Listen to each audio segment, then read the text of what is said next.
রফিকুল আলম মজনু ধানের শীষ প্রতীক ওনাকে আমরা চিনে আমাদের এলাকায় বাড়ি ধানের শীষ একটা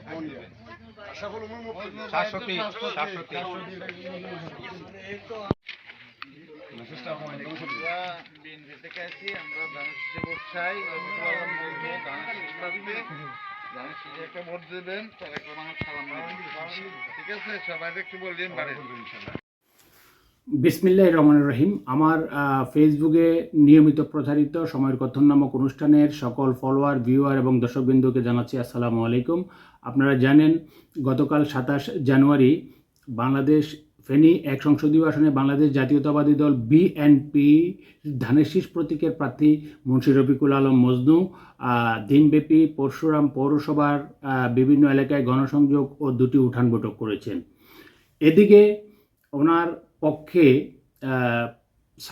আসনটির ছাগলনাইয়া উপজেলায় প্রচারণা চালাচ্ছেন তার দলীয় নেতাকর্মীরা। আমি কথা বলার পূর্বে আপনারা যে দৃশ্যটি দেখেছেন, এই দৃশ্যে যিনি প্রচারণা চালাচ্ছেন এবং গণসংযোগ করছেন তিনি হচ্ছেন ছাগলনাইয়া উপজেলা যুবদলের আহ্বায়ক কাজী জসিমউদ্দিন।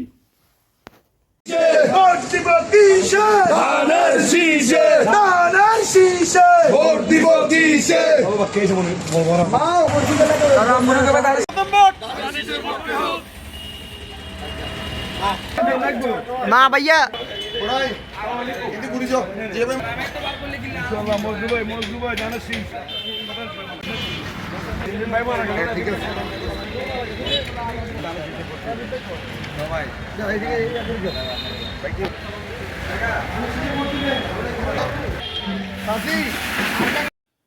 প্রিয় দর্শক, এখন যেই প্রচারণার দৃশ্যটি দেখেছেন এটি হচ্ছে ছাগলনাইয়া পৌর যুবদলের আহ্বায়ক জয়নাল আবদিন এবং সদস্য সচিব আলমগীর হোসেনের নেতৃত্বে ছাগলনাইয়া পৌর শহরে নিয়মিত প্রচারণার একটি অংশ।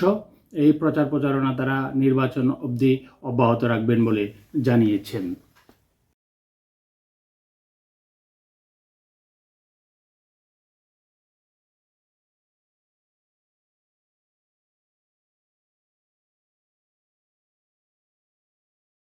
উপস্থিতি, আপনারা সবাই ধানের শীষের জন্য দোয়া করবেন, ধানের শীষকে ভোট দিবেন। আগামী নির্বাচনে ধানের শীষ যেন বিপুল ভোটে জয়যুক্ত করে আপনাদের সুখে দুঃখে থাকতে পারে। সামনে এলাকাবাসীর কাছে আমি আহ্বান জানাবো, আগামী 12 তারিখ আমাদের যে সমস্ত পুরুষ এবং মহিলা ভোটার আছে সবাইকে আমি আহ্বান জানাবো, আগামী 12 তারিখ আপনারা আমাদের হিসাধরা ভৌমিক উচ্চ বিদ্যালয় কেন্দ্রে যাইয়া ধানের শীষকে ভোট দিয়ে সরকার গঠন করার জন্য সহযোগিতা করবে। দর্শক, ছাগলনাইয়া পৌর বিএনপির সদস্য সচিব আব্দুল লতিফ এবং যুগ্ম আহ্বায়ক কামরুজ্জামান বাবলুর নেতৃত্বে আপনারা যেই প্রচারণার দৃশ্য এবং বক্তৃতা, দুজনের বক্তৃতা শুনেছেন, এটি হচ্ছে ছাগলনাইয়া পৌরসভার 3 নং পৌর ওয়ার্ড হিসাছড়া গ্রামে রফিকুল আলম মজনুর ধানের শীষের পক্ষে প্রচারণার আরেকটি দৃশ্য।